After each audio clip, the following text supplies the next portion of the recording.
right. Hello. I'm here with Mary today from Firefly Reiki. I'll let her say her last name because I'm not sure how. Engelbart. Engelbart. Okay, Mary Engelbart is here with us. And these interviews are just for anybody who wants to learn a little bit more about spiritual things and like kind of hear other people's journeys and stories so that you know you're not alone. And that's why we do these. So thank you for being here, Mary. Oh, you're welcome. I enjoy being here. Oh, yay. I would love it if you could just tell everybody a little bit about yourself and what you do. Well, I'm a Reiki master teacher. I read Lenormand cards, which are a different type of card from tarot, but it's very similar to how they read. And I also do hypnosis. So I'm a certified hypnotist. And I love it. I love all of it, actually, but I love it. So can you speak a little bit to like how you discovered that you had a gift for healing or just like that you had a desire for it? And what was that like for you? You know, the funny thing is, okay, this is going to sound silly, but as a little kid, I remember my hands were always hot. And I remember people even commenting, your hands are so hot, like the other kids, like when you had to hold hands at recess for something. They'd always tease me, you know. And of course, I had no clue what that meant at the time. And as I got older, you know, I was always interested in all of this kind of stuff. But I first had kids and, you know, I had a full-time job and I got married, or I had got married first. Then I had kids. But then as they got older, I went to work. So I never really had enough time to do all this stuff that I wanted to do, but it was always up in my mind, you know, like, and I had never heard of Reiki before. And we went somewhere, me and one of my friends, I think it was at a store downtown Waukesha. There used to be a store called, I want to say Three Sisters or something like that. It was a spiritual store with a lot of different things. And they had mediums there that would be there on the weekends and Reiki people. And that was the first time I ever heard the word. And I didn't know what it was. I'm like, what's Reiki? What are these people doing? You know? And then they kind of explained it to me, energy healing. And I thought a little bit like that was kind of weird, you know, like I didn't really even know if I believed them, you know, or if I really thought it was something real. And then later I was a lady I worked with. She didn't call it Reiki, but she called it energy healing. And she had learned it from someone else. And she didn't take like a course or anything. They just showed her how to do it. And so she's like, you should come over and I can do it for you. And I said, okay, you know. So she did it and I was like blown away because I felt a lot of energy from her. And I could feel it, you know. So then I started thinking about it more. And then I started going to we have a spiritual church near us. And people do healing during the service. Like they actually, you know, they don't necessarily do Reiki. I mean, it's not necessarily called that. It's just called healing. And it's all people that are at this church are all like psychics and mediums and healers. And you know what I mean? And people would constantly come up to me and say, you know, you're a healer, right? And I'd be like, I am. Really? And they'd be like, oh yeah, you can see it a mile away. You know, your hands glow and blah, blah, blah. So I'm like, I wonder what I should do about that. So then I remembered the whole Reiki thing, you know, and I was like, well, maybe I'll take Reiki and just see what it's all about, you know. So I took a class, Reiki 1, from a lady in Brookfield, whose name escapes me right now. And I found it very interesting. And it was nice to be able to talk to like-minded people in that class, you know. And I really liked it. So I kept going. I took all 3 classes. And I took, you know, the teaching class. And, you know, I've been doing it ever since. And people have told me many times that I'm very powerful. I have very powerful energy. You know, I'm like, oh, okay, thanks. I'm happy to hear that. You know, I'm glad it's working for you. I mean, I had one lady say, you know, I can't believe you don't have a line around the block because you are so powerful. And I'm like, oh, cool. You know, and so I did used to go to a lot of the fairs and things like that. And I would bring along not a bed, but I would just bring one of those chairs that you can bring, like one of those massage chairs. And I would do that. And I would do card reading. And I love doing those fairs. I think they're a lot of fun. But anyway, that's how I got started in Reiki. Did I answer your question? That was kind of long-winded. No, that was fabulous. I loved that. Okay. I'm wondering, so I noticed when I took my Reiki course, when you first kind of get done with it, you feel, you can feel the energy and everything's great, but it kind of develops over time and gets stronger typically. Would you like to speak to a little bit about how you developed your gifts and got them stronger? I never really consciously did that. Like, I probably did do it just because I've been doing it, but I don't think I ever consciously was aware of making them stronger deliberately or anything like that. I think it was just kind of something that happened after you've been practicing for a while. Oh, one thing I didn't mention was when I first started, I didn't know how to get started, right? Like, where do you get patients, right? Or clients. So I used to work as a volunteer at the hospital. They actually have a program through, well, it was St. Luke's that I was at. But they have a program where they let people come into the hospital and give patients Reiki, which was mind-blowing at the time. It's more commonplace now that they do more of those kind of things. But I worked in the cancer ward, and it was super rewarding. But it was also sad. But it was an excellent way to start because I got so much feedback from these people, and none of them had ever heard of it before. They had no idea what I was talking about. When I would come in, I'd be like, would you like some Reiki? And they'd be like, what? What is that? So yeah. So I, and then there were the people that were grouchy, like, oh, what is that? One man asked me, does the hospital know you're here? I'm like, yes, I would not have snuck in. And, so, and then there were the people that, like, the first time you did it, they were like, whatever. And then you came back and did it a couple more times with them. And then all of a sudden they're like, oh, can you give me some Reiki today? So I knew it was working. I was doing something, So yeah, that was a really good way that I got started. And so, but to address your question, no, I don't remember specifically doing anything to make it stronger. I don't remember that. It was just a gradual process, I guess. That's amazing too, because I feel like a lot of people out there kind of feel like they have to like really put a lot of work and effort strengthening, and you don't. It just kind of happens when you let it happen and you just follow. Absolutely. Now I was wondering, oh, I'm sorry, what was that? I just said 100%. So I was wondering a little bit about your spirit guides, because I know a lot of people in a Reiki course, they kind of get introduced to Reiki guides and things like that. So I was wondering how you kind of communicate with yours, or how you met yours, or anything like that. Well, the only time I ever communicate with mine is if I make a conscious effort, like through meditation. I don't have a lot of interaction with spirit guides. It's not really a big thing with me. I know a lot of people do, and I listen to their stories and it's like so intriguing, but it's like, I don't have that. I think they're there and I think they guide me. I just don't see it or feel it as much, but I know they're there, and I know we all have spirit guides. Everyone does. And there are even people that call them, angels or whatever, and we all have them. They all watch over us and help us. And depending on what we're doing, like if we're spiritual healers, then they're probably there while we're doing our spiritual healing, or, whatever. I have friends who do have, like, consciously, they can see their spirit guides, they communicate with them and so forth, but I don't have that so much. And that's great. I'm happy that you said that, because there are a lot of people out there that I feel like, they feel like they're missing something if they don't have that. Right. Everybody's different. How things manifest for them, it's all different.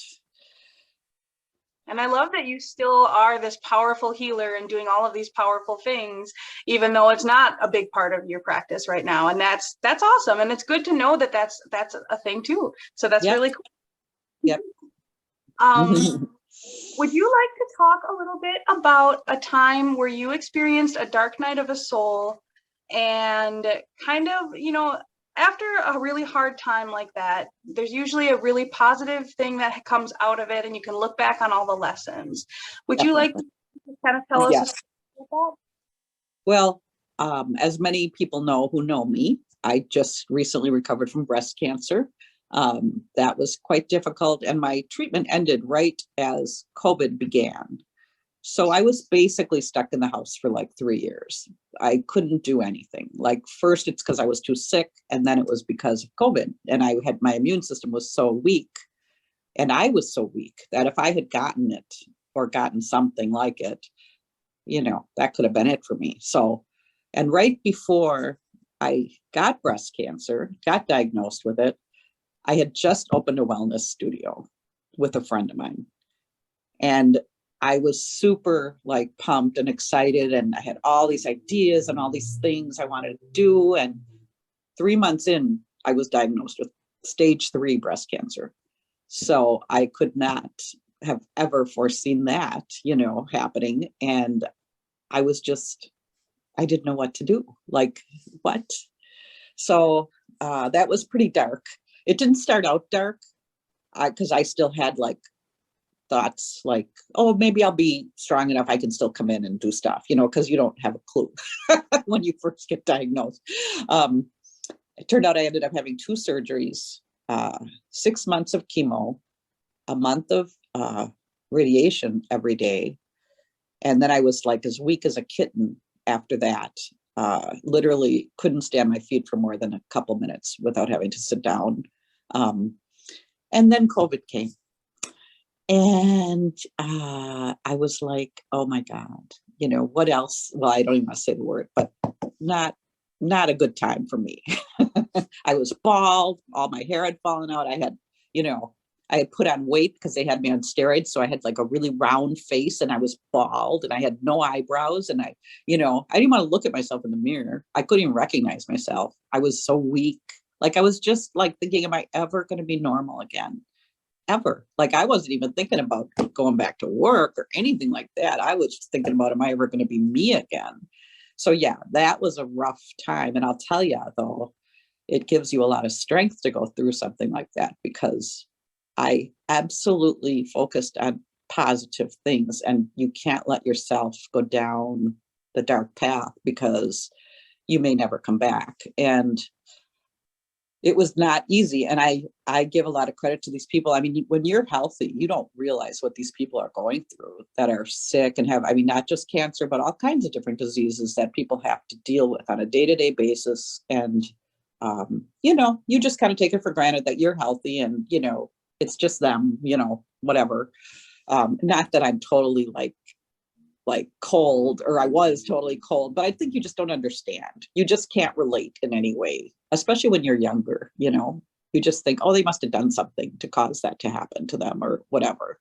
And truthfully, I think I'm a pretty healthy person. I always tried to eat healthy and exercise, and you know what I mean? Like anyone can get sick, and anyone can have something like that happen to them. So yeah, so that was pretty dark but the good thing that came out of it, because that was what we were talking about, right?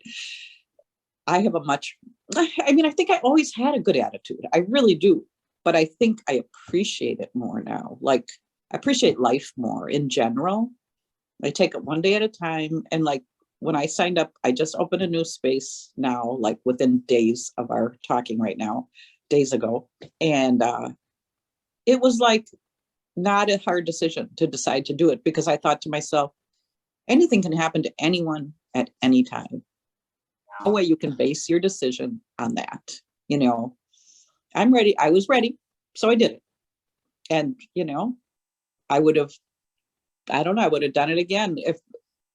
No matter what happened, I would have still done it, because it felt good. It felt like better almost this time, because it's like I had been through the fire and I came out the other door, and I was almost ready more to help people now than I was before, because I could so relate, because I do get so many people that have illness or, pain of some kind or whatever.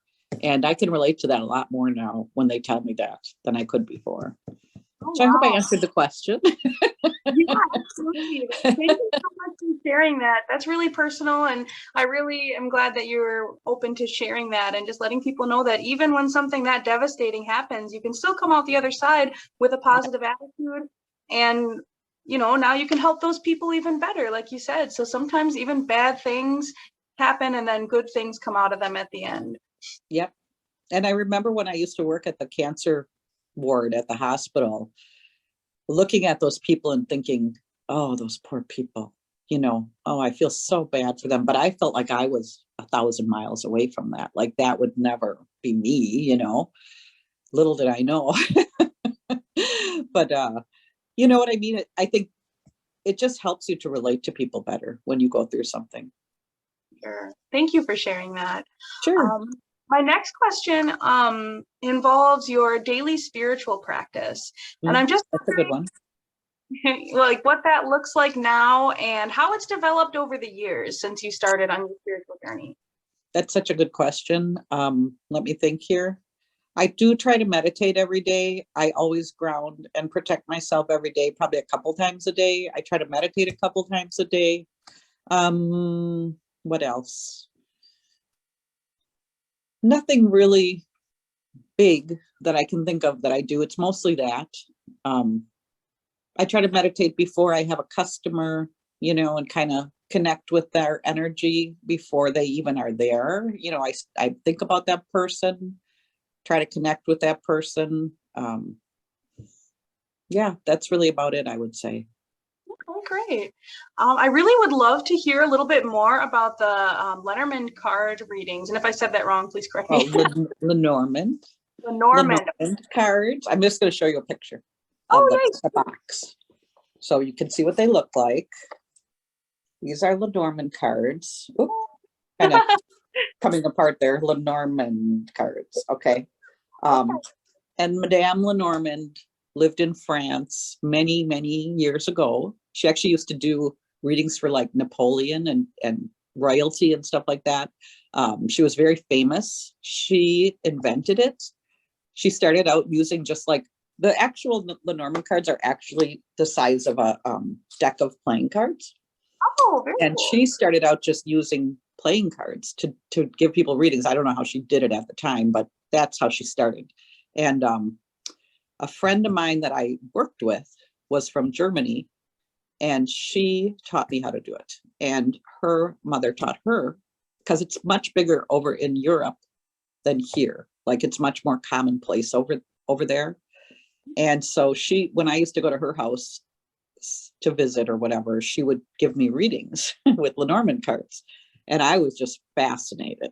Like I just thought they were about the coolest thing I'd ever seen. And I've always been intrigued, but I never really was intrigued with tarot cards for some reason. I mean, I find them interesting, but I've never really been drawn to them. I don't know why. I've tried to learn them a couple times.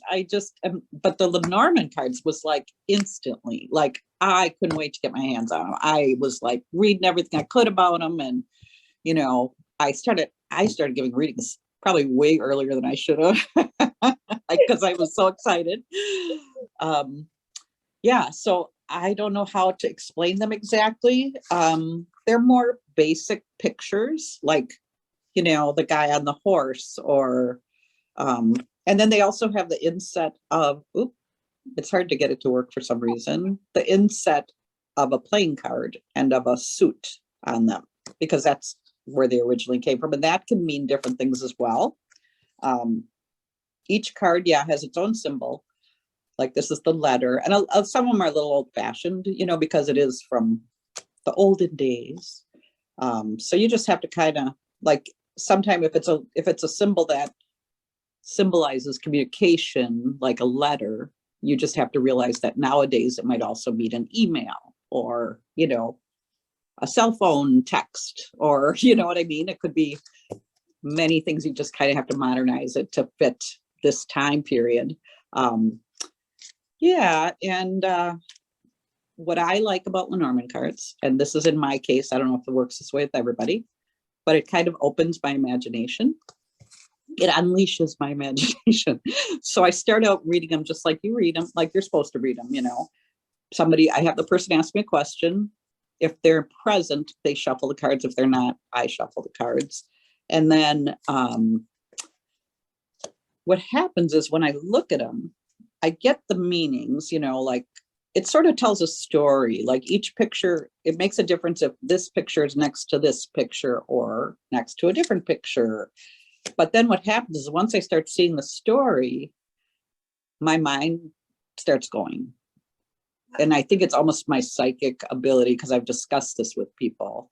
It almost like it unlocks a door, and suddenly all this information just spews out of me, and I'm telling people. And I sometimes think, where the heck am I getting this advice from that I'm giving these people? Because I don't even necessarily do it, you know.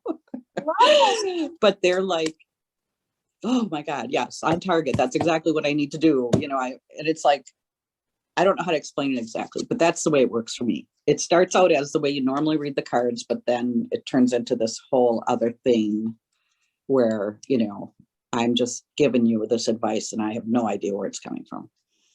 So, but people really like my readings. So I guess I'm doing the right thing. So I have a question now, and you can totally say no, and I can just edit this whole part out if you want. But would you like to do a reading for me to kind of like demonstrate? Sure, no problem. Oh, awesome. I will absolutely do a reading for you, and have a question ready. And this is what I tell the people. Have it up here, nothing else, just that question, totally focusing on it.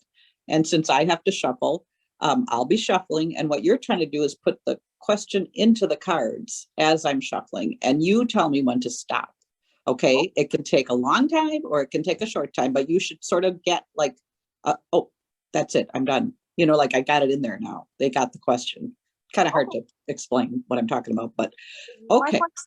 Don't tell me the question yet though. Okay. All right. Just think about it. And I'm going to start shuffling. Okay. And then you're going to let me know when I should stop. And hopefully it's not too personal. No.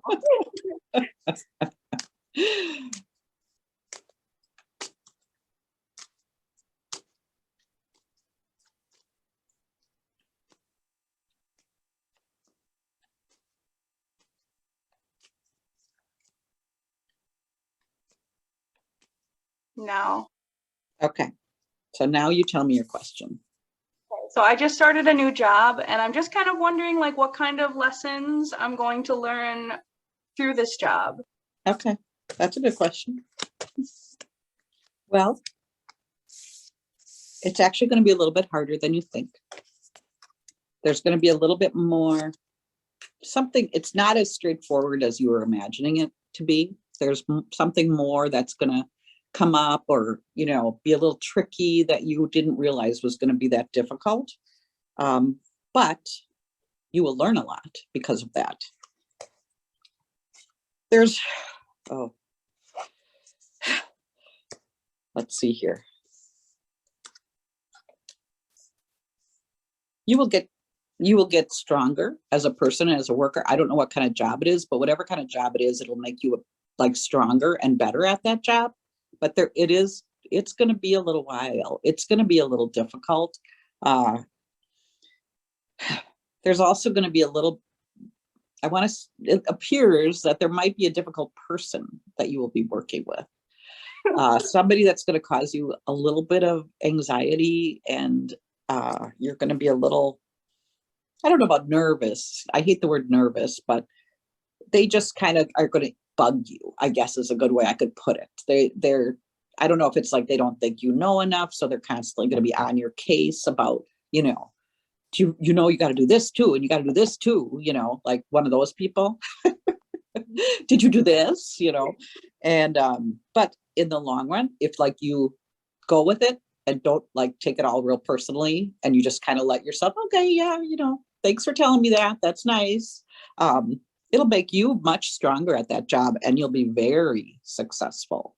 The two cards at the end, that is the success card and the like gift card, which both show that this is something that's really going to come together for you. But the cards in the beginning are very, I don't want to say negative, but they're like, they show the difficulty, that there is going to be difficulty. Is it possible that this is something like someone in your family does, or is it something you've been doing already somewhere else, or is it something like, I don't know, is it like a family thing? Like my mom was a doctor, so I'm a doctor, you know what I mean? That kind of thing, but I don't know what it is. I have no idea. But not quite, but you're definitely on track. And those first cards that came up are like insanely spot on, because I just had my first day yesterday, and it was way more than what I expected it was going to be, and a lot more, not quite difficult, but definitely more challenging than I was expecting for it's at a health food store in the deli.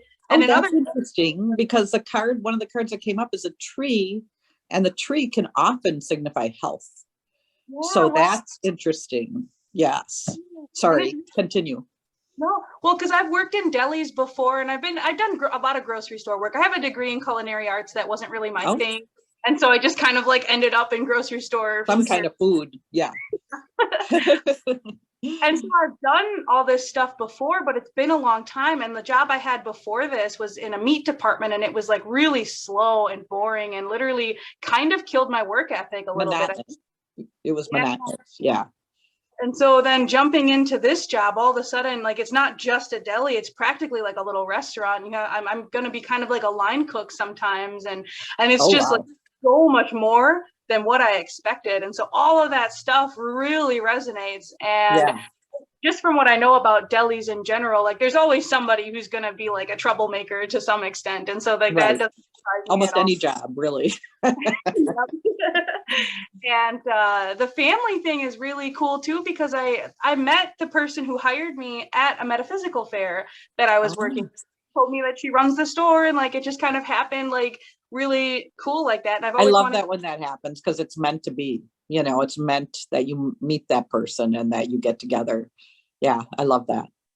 Wow, thank you so much for that reading. That was amazing. And I'm so happy that at the end it said positive, because I was a little kind of like, what's going on? And it's always hard when you're the one giving the reading when it doesn't come out positive in the end. And I never lie to people. I never say, oh yes, it's all going to be great, if it's not. But I know better than to say like, it's going to be the worst job you ever had. You know, you're going to be more like, well, you know, it might, whatever, you know what I'm saying. You can't be super negative when you're giving readings, but you also have to be honest. Yeah, for sure. Wow, that was amazing. That was probably honestly one of the best readings I've ever had. It was like spot on every single. My God. That makes me so happy, because I was like under pressure here. Thank you so much for doing that. Wow. I'm so happy. That was amazing. You guys, awesome. Lenormand card reading. Yeah, Lenormand. I know it takes everybody a long time to get it. So cool. Thank you so much for doing that. Yeah, this is great. Yeah, I loved it. All right. So then my next question is, who have been your most important spiritual mentors? Oh, good question. That's a good one. Well, that's funny, because I was just talking to my friend about like, how did we begin doing this? Like, how did we get interested? But I know I was always interested, even when I was really young. And I remember going to the library, and back in my day, you couldn't go on the internet. You couldn't, you know what I mean? There was no spirit fairs, or maybe there were, but there weren't many. There was not a lot of information out there. Like, you thought you were a weirdo. You know, you didn't think there was anybody else like you. And I mean, I almost felt like scared of it in a way. And anyway, I remember going to the library and looking to see if I could find some information. I was probably like 12, you know, that's how young I was. And there was a lady named, I don't know, her last name was Dixon. She was real well known at the time, and she had written a bunch of books. It'll come to me, her first name. And they were really interesting, and she was a medium and all that. So I always think of her as one of my original mentors. And then this is going to make you laugh, because also when I was a kid, I had this game, and I don't know, you're pretty young, so you probably won't remember it, but it was called Kreskin's ESP. Do you remember? ESP was like, instead of people calling it psychic or anything like that, it was ESP, extrasensory perception. So anyway, it was like a game, but it wasn't really a game. It came like with a pendulum and a little pendulum board, and it came with cards that were like, had pictures on them, and you try to, guess what the picture was without looking at it. And I can't remember what else was in there. And I played with that game all the time. How I ended up even getting it, I don't remember. Maybe I got it for Christmas or something, and my parents didn't realize what it was. And so then as I got older, I'm trying to think, where did I start? Like, well, the woman that taught me Lenormand would definitely be an important person. I have a friend that's an excellent medium that I've met. Actually, she gave me a reading. And for many years, we weren't really friends. We were just like, I would go over to her and have readings, or I'd have her come over and give my friends readings or something like that. I've learned a ton from her. She's amazing. And she also was one of the people that really encouraged me to come back, which I truly appreciate. Thank you. And I guess I don't want to say names, right? So, and let's see, who else? Well, I'd say a lot of the people in the spiritual church in West Dallas were excellent as far as supporting me. I noticed you had Stacy Kapczynski here the other day, and she was, at that time, was more involved in the church. Now she's more on the national level, but I remember her being an influence, and the pastor, and like several of the other, they have mediums actually that do mediumship work during the Mass. So several of those people, and then they have classes. I really think that helped me really get going a lot. And I took a lot of classes from my friend too. She taught a lot of, like, I took a year of mediumship from her. Let's see. Yeah, I would say that's probably, I'm sure I'm forgetting somebody super important, but that's what I can think of right now. Oh, and the funny thing, the thing about that game that I said, that Kreskin's ESP, the guy's name is Kreskin. Okay. He used to be pretty famous. He was on like Johnny Carson and stuff like that. He would do, they didn't call him a psychic, but they called him, I think, a mentalist back then. That was kind of the thing.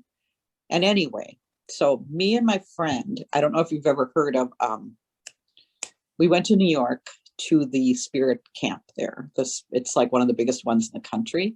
And of course it's escaping the name of it. But anyway, we went there, and guess who was there? Kreskin. Wow. I just about died. I mean, Lilydale. We went to Lilydale. That's where we went. And they have, during the summer, they have people that come in and perform. They have mediums and psychics and, people like that. And he was there performing, and he's like 90, And I was like, oh my God, he was like my original influence. I think it was meant to be that I got to meet him, It was really cool. I was really excited by that. That's amazing. Like, what are the chances? Right? Time you were like, what were the chances? I mean, yeah, that blew my mind. And I'm like, oh my God, it's like a full circle, Wow, that's amazing. Yeah. Cool. Those are some excellent mentors, and I love that you brought up that game too. That's so cool. I didn't even know that existed. When I was younger, like, I was not allowed to even think about any kind of this kind of, all like a work of the devil and all that. And so, right? Like I said, I don't think my parents knew what it was. Like, they thought it was a board game, Kreskin's ESP. I mean, I don't think they ever really looked closely at it. And not that it was anything terrible anyway, but how people thought of it, but especially back then, it was not generally accepted, although my sister did have a Ouija board. She did get one for her birthday, and my mother wasn't happy about it, but I don't think she realized how much we actually played with it. We would hide in the basement, and, I don't do it anymore, but we didn't know better, but yeah, those were the days, hey? Yeah. Well, now I gotta ask, have you ever had any crazy, weird experiences with the Ouija board? Oh, yes, we did. Like, and again, I was a kid. I was young. My brother and I, when we did it, it would go so fast that one time it went so fast that it flew all the way across the room and hit the wall, the little planchette thing that you used it, because we were we couldn't keep up with it. It just went, and I'll never forget that because it scared heck out of us. And we would turn out all the lights and light candles, we didn't know what we were doing.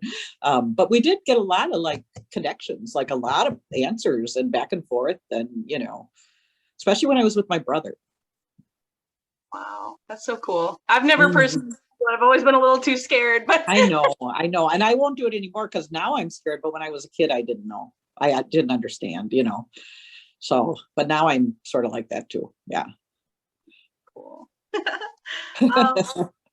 So my next question is, if you could either go back in time to your younger self or just like give a message to somebody who's maybe new to the spiritual world and like just kind of having their first like awakening, what kind of advice would you give them or your younger self? That's a good one.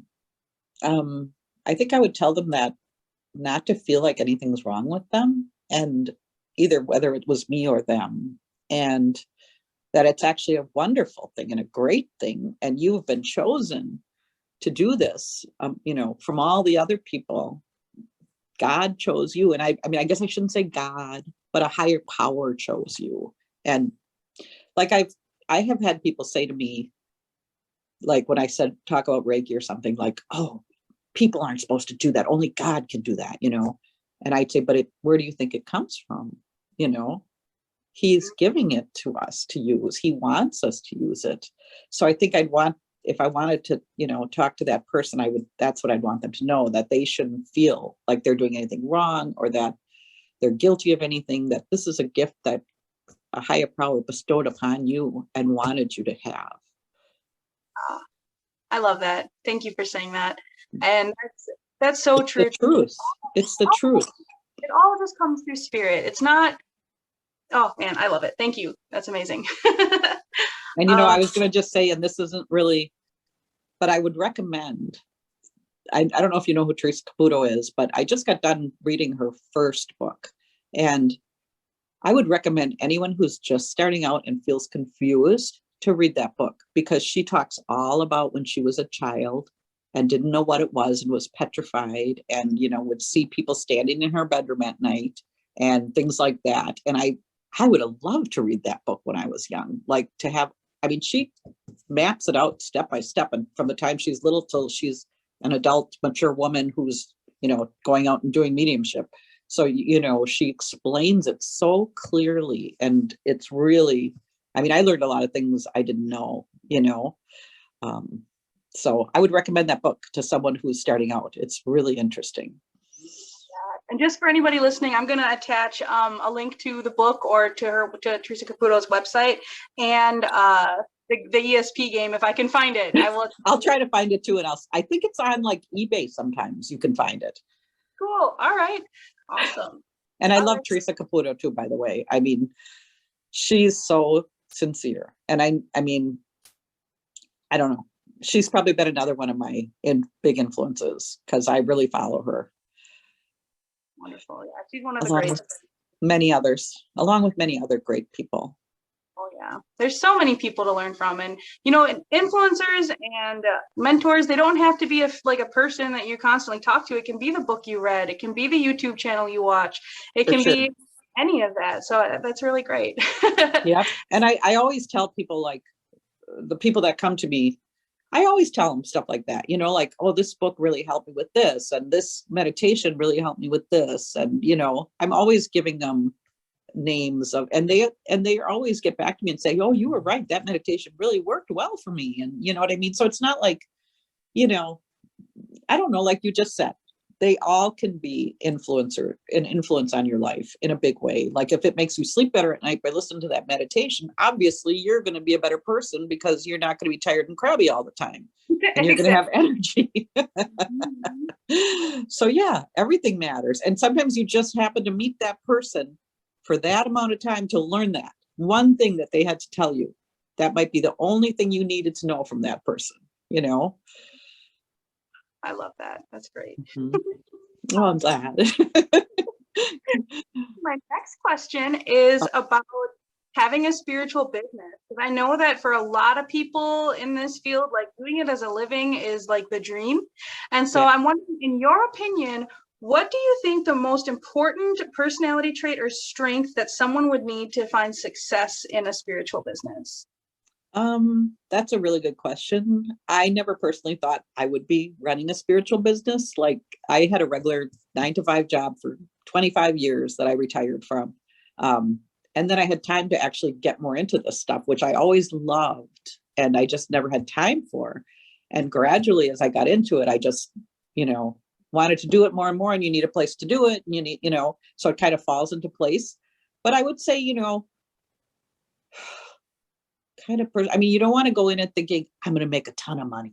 Like, oh, I'm going to make so much money. Because that's not being spiritual. That's not what being a spiritual person is about.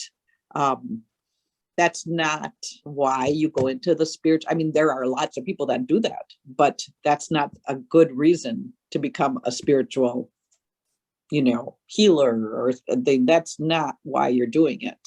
And if you are doing it for that reason, do something else, because that's not a good reason to do it. I meet people that insist that they're extremely spiritual, but then once you start talking to them, you're like, oh my God, do they really understand what spiritual even means? I can't, it just shocks me sometimes. And I'm not trying to be judgy, really, I'm not. I just think that, and it's something like when I was 20, I probably wouldn't have understood either, like, if I was starting a business, I probably would have been like, oh, I want to make a lot of money. And you can make a lot of money, but it shouldn't be your goal, I guess is what I'm saying. You can. And I don't know. It's so hard to say, like, you have to be able to communicate well with people. I would say, I mean, when I was younger, I was extremely shy, and I never in a million years would have thought I'd have what it takes to become this, because I was shy. I didn't like talking to people. I'm still 99% introvert. I've just, with the job I had for so many years, I had to talk to customers and people, and, so I just got used to it. It's, but I'm really more of an introvert than anything. But you got to be able to talk to people. I mean, you got to be able to, but you also can develop that skill. Yeah. You don't have to have it right off the bat, but you also have to have it somewhat.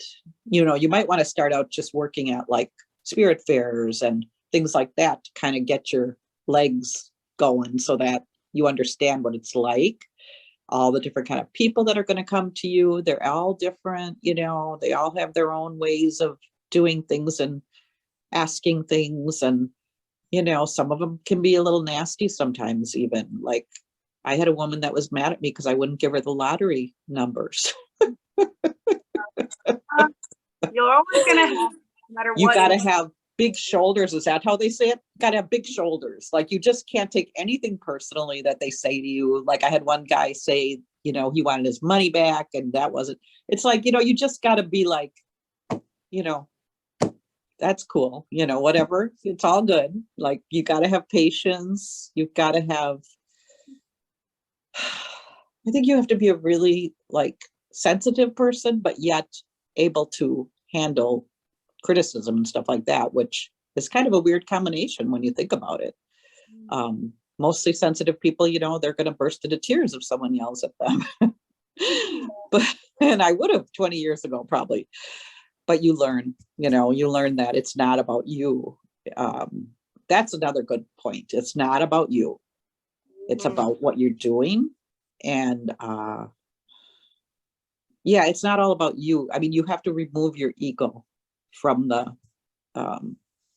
it. It can't be about you ever. And once it is about you, then you're not doing spiritual work. Yeah, exactly. And it's not about you getting famous and rich. And you know what I mean? That's not spiritual work. I don't know. I hope I answered correctly. I don't know. I'm kind of all over the place with it because I never really thought about that before, but that's okay. There are no right or wrong answers here. No, so. Right. But that's what I think. And again, I'm not trying to be judgy about, because everybody's different and everybody does things differently. And it might not mean that it's all about their ego. It might just be, they might have a more outgoing personality or whatever. But yeah, you got to be like ready to, to help people. That's really your whole purpose, is to help people. And it has to come from the heart for sure. Yeah, absolutely. It's got to come from the heart. And yeah, you're not like, I don't know, but it's got to come from the heart, and you're doing it to help people, even though you are getting paid, because it is a job and it's okay to get paid. Like I've heard people also say, you know, well, you shouldn't charge for that if you're just trying to help people, but that's not true. You should charge for it. You shouldn't charge $1 million for it, but you should charge to cover your expenses and then some, because this is your job. You're investing your time, you're investing your energy, you study for it. Yeah, I agree with you 100%. I really want to the fact that you said about the communication and how that's a skill you can build, just because I'm a living example of that. I was homeschooled and I lived in a tiny town above a funeral home, so I was like a weird kid that nobody wanted to talk to. And it took me actually quite a long time to learn and build those social skills that I didn't get as a kid. Me too. And that's okay. It's a skill that you can learn. Some people, absolutely. I'm just not good in social situations, but it is a skill you can learn for sure. And I'm sure that, like, if I could see myself back when I first started doing stuff, I was way more shy and quiet, you know. I'm sure it was just a gradual process of learning how to talk to people and, you know, that kind of thing. So definitely. Well, thank you so much for all of these incredible answers. You're welcome. One question for you. What is one question that you wish I would have asked you, and how would you have answered it? That's a very good question. Oh, now I got to think of something. Oh my gosh, I covered so many things. You didn't ask me about Kreskin, but I came up with that. No, I'm just kidding. Oh, I know a good one. I think, like, is anyone else in your family have any kind of abilities? Kind of like that question, which the funny thing about it is, I do think there's a couple people in my family that do, but they don't address it, or they don't realize it. Like a couple of my sisters, I think, do. And I think my father did. And I do think that was an influence, because he would say, like, I can remember when I was little, like young, 8 years old or 9 years old, him saying, my mother, I just saw my mother standing out on the porch. And his mother, of course, had been dead for a while. And I said, what? You know, like, what are you talking about? Your mother, you know? He said, yeah, she was wearing the yellow dress she always wore when she would do gardening. And I was like, okay, but I had no clue what he was talking about. Like, you really saw her? What do you mean, you know? And then I remember he said, one time I was outside with the cat, and I used to take the cat out on a leash on the porch and on the front lawn. And he came to the door and he said, pick up the cat, pick up the cat, pick up the cat. And I'm like, what? You know, but I picked up the cat, and all of a sudden, out of nowhere, this big dog came around the corner and was like heading for the cat, I guess. But like, I hadn't seen the dog before that. So how he knew to come to the door and tell me to pick up the cat, and then the cat like ended up climbing up on my head or something while the dog was barking at me. And he would do stuff like that fairly often. And so I think part of my interest came from that, or either that or it was genetic, you know, like, and I had heard stories of like he was from New Orleans, actually. And he told me he remembered like Madame something or other in their neighborhood. I can't remember the name. And his great grandmother, I want to say, used to do some kind of readings. She didn't live in the United States. She lived in France. But yeah, so I remember hearing those kind of stories when I was young. And so I don't know if it just influenced me or if it was, like I said, genetic, you know. My one sister seems to have, I mean, I think if she would work on it, she'd be amazing, because she does see things. And like after my dad died, she remembered seeing him come in her room, things like that. Yeah, so that's my question and my answer to that. Excellent. I love that. Thank you. You're welcome. I just realized that we haven't even really talked about hypnosis. Oh, yeah. That's right. About your hypnosis practice that you would like to share before we sign off? Well, I just want to say that I always wanted to learn how to do hypnosis my whole life. And I just finally learned about a year ago. And I love it. Love, love, love it so much. I've been doing like guided meditations with hypnosis. And then we follow that by like a gong meditation or just the guided meditation, like with chakra clearing. And people love it. And I combine it with my Reiki. That's something I just kind of came up with myself, that I would first hypnotize and do this guided meditation with my clients, and then do Reiki on them when they're in that receptive state and also extremely relaxed and their chakras are ready. I've got them all ready for it. So they've said it's an amazing experience. The people I've done that with. I love the past life regressions. Love doing those. They're so interesting to hear what people tell you when they're done. Yeah, I love all of it. I love it all. I've helped a lady. There was a lady that had terrible anxiety that came to me, and she came once and called me and said, I think I'm better. And I said, what? She said it was like a switch went, like clicked. She said, I'm going to keep practicing my self-hypnosis, because I always give them that to take with them so they can do that when, till their next appointment. And I just talked to her again recently, and she said, I'm doing really well. I don't, so whatever it was that we did, it worked. So amazing. I love hypnosis so much. It's so amazing. And it can help with virtually anything, which is so amazing.